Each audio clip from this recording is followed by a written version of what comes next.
Je me rappelle encore le bruit des chaînes lorsque les soldats m'ont attaché les poignets, le goût métallique du sang dans ma bouche après avoir été frappé par un des gardes.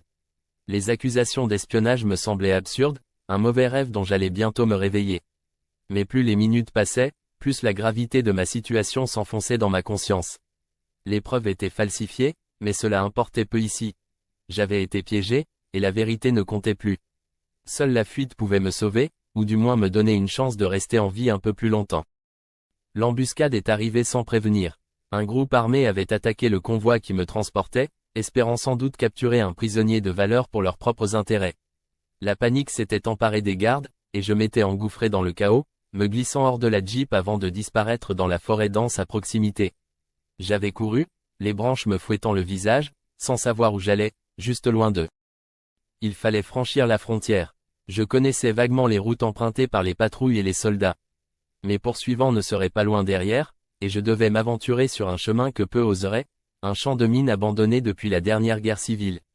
Chaque pas résonnait dans mon esprit comme une ultime décision. J'avais vu de mes propres yeux les conséquences d'une mauvaise marche. Mais je n'avais pas le luxe de choisir un autre chemin. Mon cœur battait la chamade alors que je testais le sol devant moi avec une branche.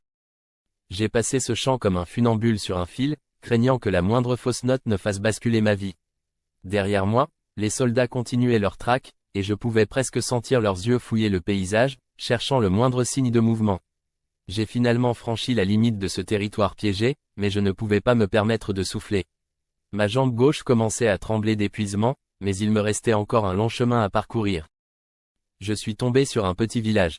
Mes forces me quittaient et je ne pouvais pas continuer ainsi. Les habitants m'observaient avec méfiance, leurs yeux froids et leurs bouches fermées. Je sentais qu'ils avaient déjà vu des hommes comme moi, des fuyards traqués, et ils savaient ce qui risquait de leur arriver s'ils m'aidaient.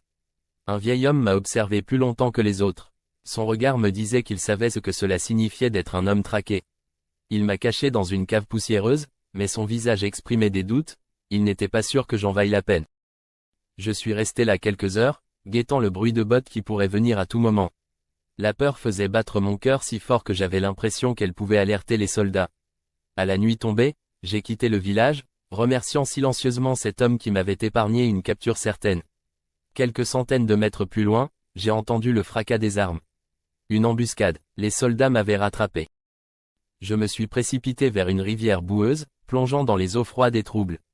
Le courant m'a emporté, mais les balles fusaient autour de moi, s'enfonçant dans l'eau comme des pierres lancées par un géant furieux.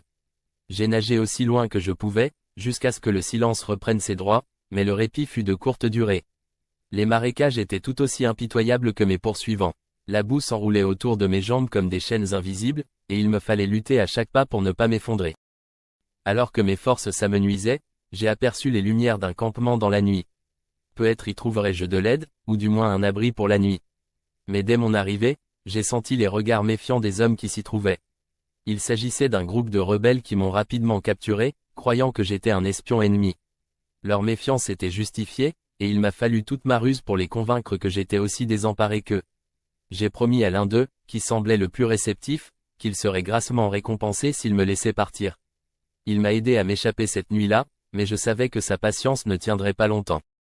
Les jours suivants, j'ai parcouru la jungle, cette forêt dense qui semblait prête à m'engloutir tout entier. Les serpents se faufilaient dans l'ombre, et les moustiques m'assaillaient comme une armée miniature, piqûre après piqûre, rendant mes nuits encore plus insupportables. La faim me rongeait, et je devais me contenter de racines et d'insectes. La fièvre me guettait, mais je ne pouvais pas m'arrêter, pas tant que mes jambes pouvaient encore avancer. Le vieux pont suspendu qui traversait la rivière semblait à peine tenir debout. Chaque pas faisait craquer les planches de bois pourries, et je savais que c'était un pari risqué. Mais alors que j'arrivais à mi-chemin, une corde a cédé, et le pont s'est effondré. Par miracle, j'ai réussi à m'agripper à l'une des dernières cordes encore en place. La chute m'a laissé une douleur lancinante à l'épaule, mais le pire était derrière moi. Mes poursuivants s'approchaient, et je n'avais plus beaucoup de temps. Un jour, j'ai croisé la route d'un journaliste occidental qui documentait le conflit. Il semblait comprendre la gravité de ma situation et m'a offert son aide. Nous avons parcouru ensemble quelques kilomètres, mais le destin s'acharne contre moi. Il a été capturé, et je me suis retrouvé de nouveau seul. À mesure que je progressais seul, l'étau autour de moi se resserrait. Je pouvais sentir la présence de mes poursuivants, le bruit de leurs pas lourds résonnant comme un écho fantomatique dans les forêts et les vallées que je traversais. Je ne pouvais pas m'arrêter, même si mes forces me quittaient progressivement. La blessure à l'épaule, aggravée par les journées passées à marcher sans repos, m'élançait de plus en plus, mais je n'avais pas le choix. La capitale était encore loin, et le diplomate qui détenait la clé de ma liberté semblait plus inaccessible à chaque instant. Le hasard m'a conduit à un endroit sordide, une vieille zone industrielle en ruine, abandonnée depuis des décennies. Le paysage de ferraille et de béton effondré évoquait une sorte de désespoir figé dans le temps, comme si l'endroit lui-même avait été laissé pour mort. À peine avais-je posé le pied là que le bruit caractéristique des pales d'hélicoptère s'est fait entendre. J'ai levé les yeux pour voir l'engin se profiler dans le ciel gris, armé jusqu'aux dents. Le rotor tourbillonnait dans un grondement de tonnerre, et il m'a fallu tout mon instinct de survie pour comprendre qu'il venait pour moi. J'ai couru à travers les carcasses rouillées de véhicules et les structures écroulées, cherchant un abri. Les tirs ont éclaté, projetant des éclats de métal et de béton tout autour de moi. Je me suis réfugié derrière une grosse machine désaffectée, utilisant les débris comme un bouclier de fortune. Le vrombissement de l'hélicoptère ne cessait pas, comme une bête mécanique affamée. Mais après une attente qui m'a semblé interminable, les tirs ont finalement cessé. Le silence est revenu, aussi soudainement qu'il avait disparu, laissant derrière lui le bruissement du vent et les cliquetis métalliques des débris dispersés. Je savais que ce n'était qu'un sursis, et que d'autres dangers m'attendaient. J'ai continué ma route, mais un autre obstacle s'est dressé sur mon chemin, un véhicule blindé, une véritable forteresse mobile, m'attendait plus loin sur la route. Les soldats à l'intérieur semblaient prêts à tout pour m'empêcher de m'approcher davantage de la capitale.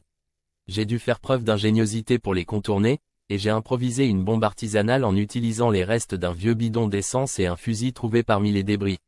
Lorsque le véhicule a roulé sur l'explosif, le souffle de l'explosion m'a projeté au sol, me laissant groggy et blessé à la jambe.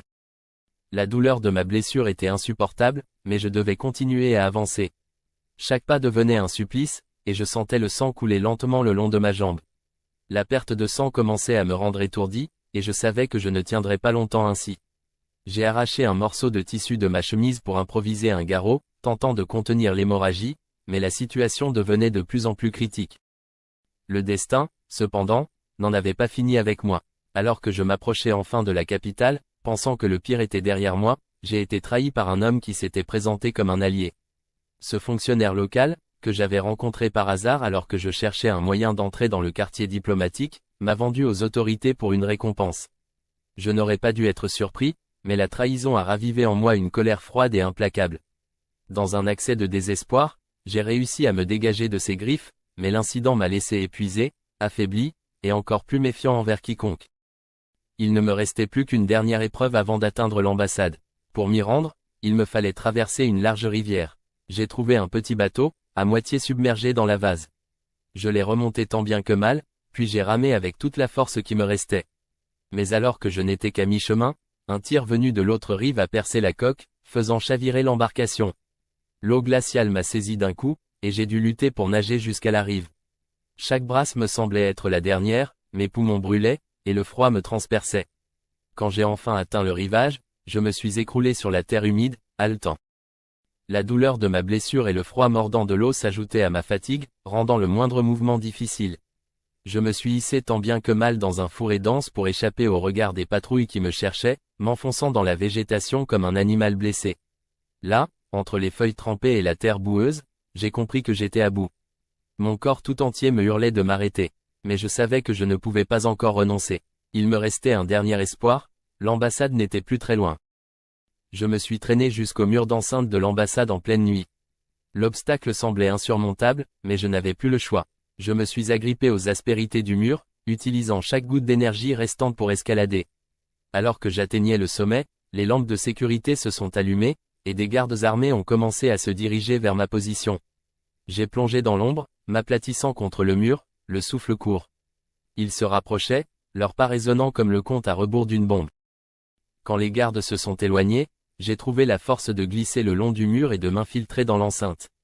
J'ai titubé jusqu'à la porte du diplomate, la conscience vacillante, le sang séché sur ma peau, et les vêtements en lambeaux.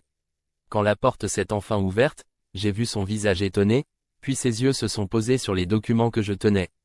J'ai tendu ma main tremblante, lui remettant les preuves de mon innocence.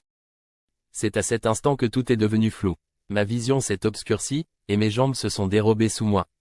Avant de sombrer dans l'inconscience, j'ai perçu sa voix, assurée et autoritaire, ordonnant qu'on s'occupe de moi.